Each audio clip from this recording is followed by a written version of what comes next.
From season 3, trailer premiered last week, and we got 2 minutes and 25 seconds of our favorite horror murder mystery whodunit from. The big question from the trailer seems to be who from our beloved cast will be departing to the afterlife or waking up in the real one. The trailer shows what could possibly be the end of Kenny's mom, Tien Liu, magic meal maker in the Fromville diner. But I believe that Mama Lu will not be the only one to venture out into the unknown. So here's my season 3 kill list.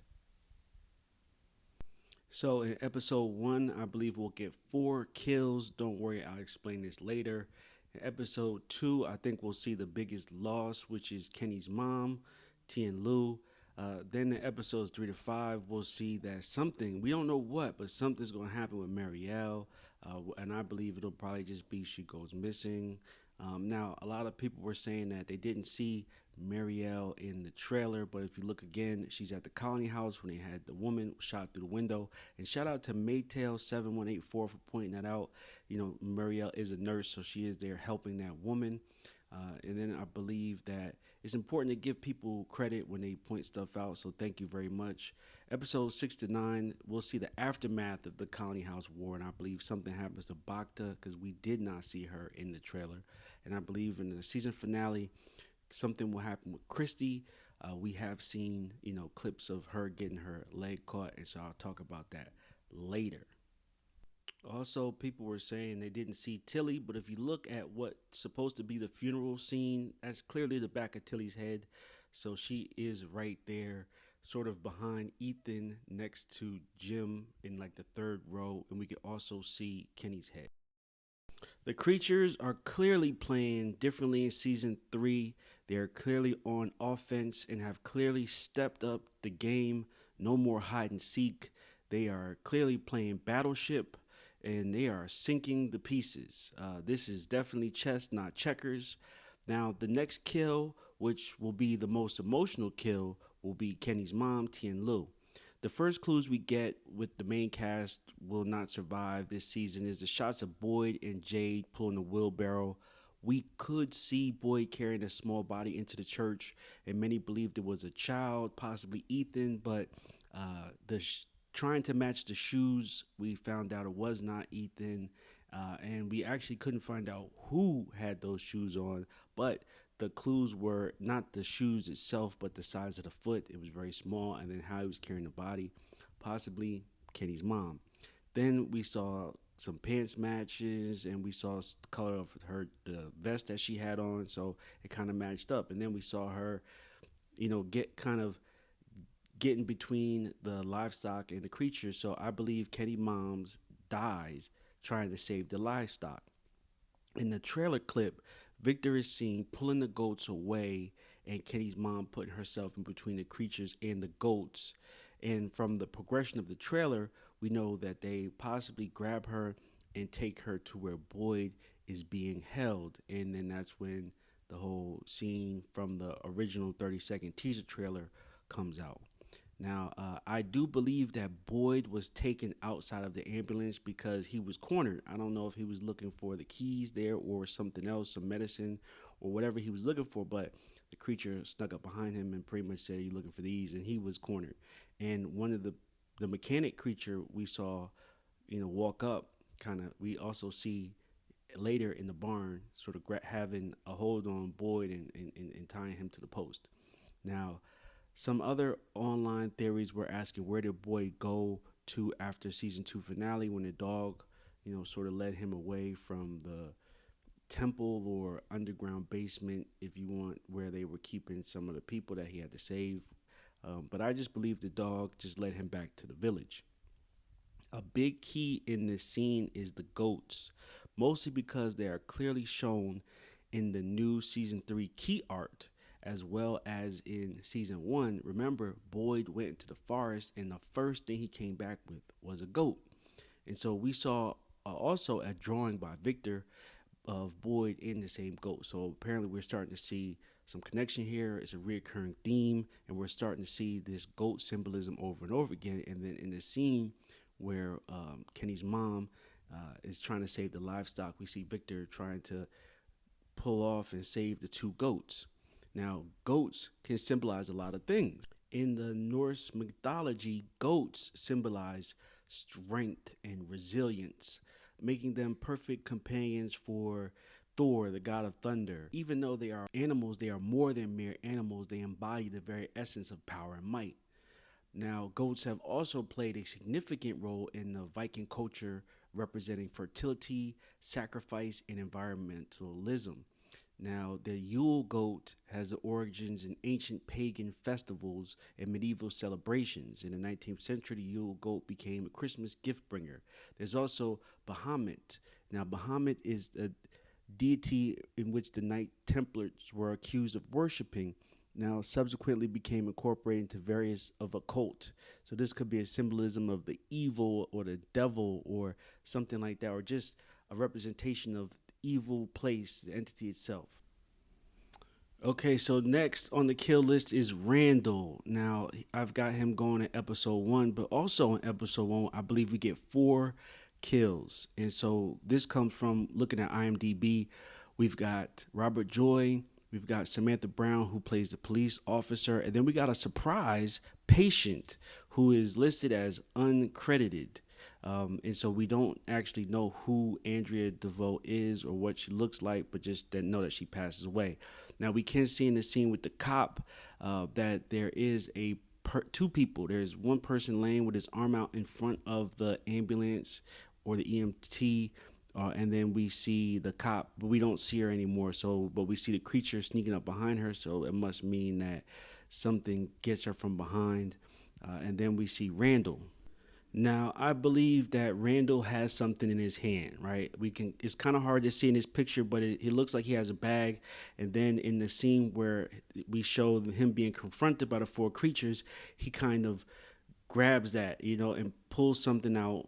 And I believe that it is a Molotov cocktail. I believe he tries to throw it, and for some reason, it backfires and he burns himself up. Now, it looks like he's rolling on the ground, stop, drop, and roll, or he's, from the footage, he's going to the back and to the left, to the back and to the left, right? And we see this sort of assassination on him, but we knew that Randall was going to go out like that. He was going to go out doing something he shouldn't have, putting himself at danger. I'm just happy he didn't put everybody at danger, but I do believe when Randall came on the show, it was a good mix up, a little bit random, but we needed somebody kind of doing the obvious things, like he kind of pointed out something was going on here in the town, and then we were saying, like, why doesn't they just get fire and try to burn him up? And then this is exactly what he's doing, but for some reason it backfired. He burned himself up, and so RP to Randall. Are you looking for these? You can't save them all. Okay, so next on the kill list, well, I guess I won't say kill list, but it's kind of like what is going on with Jade and Christy. In the key art, we do see Jade having a stick in a defensive stance, and it kind of looks like he's fighting something off. And so what could he possibly be fighting off? Is it lions, tigers, and bears? Oh my. The stick is actually very small. And so I don't believe that he's serious about trying to defend himself. I think he's just trying to portray that he will defend himself if necessary. But I don't think that stick is actually big enough.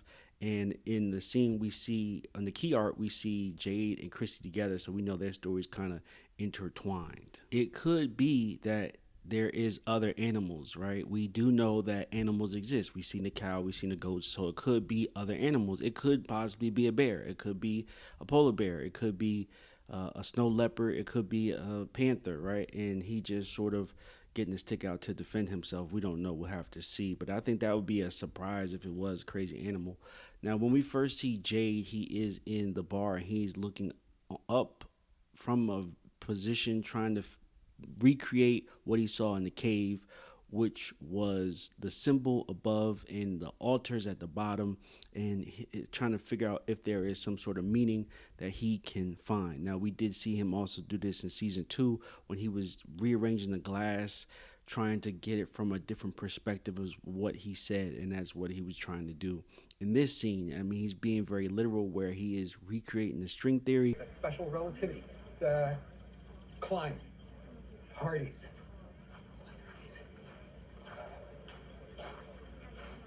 Einstein made Oscar Rose. Where are you going with that?